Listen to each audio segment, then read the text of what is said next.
రాష్ట్రంలో టీడీపీ అధికారంలోకి వచ్చిన తర్వాత వైఎస్ఆర్సీపీ నాయకులు కార్యకర్తలు వారి ఆస్తులపై పెద్ద ఎత్తున దాడులు జరిగినాయి. ఈ నేపథ్యంలో ఇవాళ తాడేపల్లిలో వైఎస్ఆర్సీపీ కార్యాలయం కూడా కూల్చివేయడం జరిగింది. ఒకవైపు కక్షపూరిత రాజకీయాలు ఉండవని చెబుతూనే మరోవైపు వైఎస్ఆర్సీపీ పార్టీ కేంద్ర కార్యాలయం నిర్మాణంలో ఉన్న కార్యాలయాన్ని కూల్చివేయడాన్ని ఏ రకంగా చూడొచ్చు? దీనికి సంబంధించి ఏం చెప్తారు అసలు? ఒకటి నిజంగా దురదృష్టకరం, బాధాకరం. ఏదైతే తెలుగుదేశం ప్రభుత్వం రావడమే విధ్వంసాలతో ప్రారంభించారు. ఏదో ఇప్పుడు మా పైన స్టార్టింగ్లో దుమ్మెత్తిపోశారు. ఇప్పుడు ప్రజావేదిక గురించి గతంలోనూ చెప్పాం, ఇప్పుడు కూడా వివరణ ఇస్తూ ఉన్నాం. ఆ ప్రజావేదిక ఉన్న ప్రాంతము ఏదైతే ఎన్జీటీ గైడ్లైన్స్కి విరుద్ధంగా ఉంది, నది ప్రవాహక ప్రాంతంలో ఆ భవనాన్ని నిర్మాణం చేశారు. కాబట్టి ఒక ప్రభుత్వ యంత్రాంగము ఎన్జీటీ గైడ్లైన్స్కి విరుద్ధంగా అక్కడి నుంచి పరిపాలన సాగించలేరు. ఒక ప్రభుత్వం ఉంటూనే అనాథరైజ్డ్ ఇల్లీగల్ కన్స్ట్రక్షన్ ప్రాంతంలో గవర్నమెంట్ ఉండకూడదు అనేది గతంలో మాజీ ముఖ్యమంత్రి జగన్మోహన్ రెడ్డి గారి ఆలోచన. సో దానికి ఆ పరిస్థితులు అట్లా వచ్చింది. కానీ ఇవాళ ఒక గవర్నమెంట్ వచ్చి క్లియర్ కట్గా జీవో రూపేణా చట్టబద్ధంగా ఒక స్థలాలు కేటాయించినప్పుడు ఆ స్థలాల్లో అక్కడ నిర్మాణం జరుగుతూ ఉంది.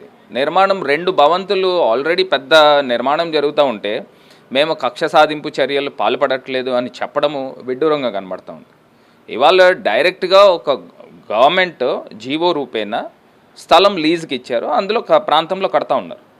మరి దాన్ని ఏ రకంగా కూల్చివేస్తున్నారు, దాన్ని ఏ నిబంధనల ప్రకారం చేస్తున్నారో తెలుగుదేశం పార్టీ వాళ్ళు సమాధానం చెప్పాలా, ఇప్పుడున్న ప్రభుత్వం కూడా సమాధానం చెప్పాలి. రెండోది, 2014 నుంచి 19 ప్రాంతంలో తెలుగుదేశం పార్టీ వాళ్ళ ప్రభుత్వం హయాంలో ఉన్నప్పుడు సుమారుగా వాళ్ళ పార్టీ కార్యాలయాల నిమిత్తము సుమారుగా 12 ప్రాంతాల్లో, అటు శ్రీకాకుళం దగ్గర నుంచి విజయనగరం దగ్గర నుంచి గుంటూరు దగ్గర నుంచి కడప దగ్గర నుంచి ఇట్లాగా ఒక 12 ప్రాంతాల్లో వాళ్ళు లీజ్ తీసుకోవడం వాస్తవం కాదా? ఎకరాలు తీసుకున్నారే. అక్కడ మీరు గవర్నమెంట్ ఏ రకంగా అయితే జీవో ఇచ్చారో గవర్నమెంట్కి లీజ్ కట్టాల్సిన అంశాలు ఏవైతే ఉన్నాయో అది 33 సంవత్సరాలు కానివ్వండి, 99 సంవత్సరాలు కానివ్వండి. ఇప్పుడు నా దగ్గర రికార్డు ఉంది. 12 ప్రాంతాల్లో తెలుగుదేశం పార్టీ కార్యాలయాలకి ఎకరాలు తీసుకున్నారు. గుంటూరులో అయితే 2 ఎకరాలు, మచిలీపట్నంలో తీసుకున్నారు, శ్రీకాకుళం, విజయనగరం, ఇట్లాగ ఇన్ని ప్రాంతాల్లో తీసుకుని గవర్నమెంట్కి ఏదో ఎకరానికి నాకు తెలిసి 1000 రూపాయలు ఎంతో పెట్టుకున్నారు నామినల్గా.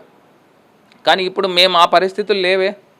ఇప్పుడు గవర్నమెంట్ దగ్గర నుంచి చట్ట ప్రకారంగా లీజుకి తీసుకున్నాము, అందులో భవంతులు కడతా ఉన్నాం. గవర్నమెంట్ ఏ రకంగా అయితే గవర్నమెంట్కి ఆదాయం రావాలో పార్టీ దగ్గర నుంచి ఆదాయం వస్తుంది. ఇందులో తప్పే ఉందండి?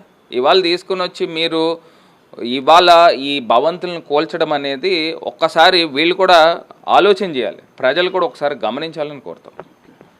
గతంలో తెలుగుదేశం పార్టీ అధికారంలో ఉన్నప్పుడు కూడా ప్రభుత్వం దగ్గర నుంచి లీజుకు తీసుకుని అదే ప్రాంతాల్లో పార్టీ కార్యాలయాలు భవనాలు నిర్మించారు. ఇప్పుడు అదే పరిస్థితిలో చట్టబద్ధంగా లీజుకు తీసుకునే ప్రాంతంలో వైఎస్ఆర్సీపీ కేంద్ర కార్యాలయం నిర్మిస్తుంటే దాన్ని కొట్టేయడం ఖచ్చితంగా కక్షపూరిత చర్యనని మాజీ ఎంపీ మార్గాన్ భారత్ అంటున్నారు. రాజమండ్రి నుంచి విజయస్మృతికల్ హరీష్ ఫర్ సాక్షి న్యూస్.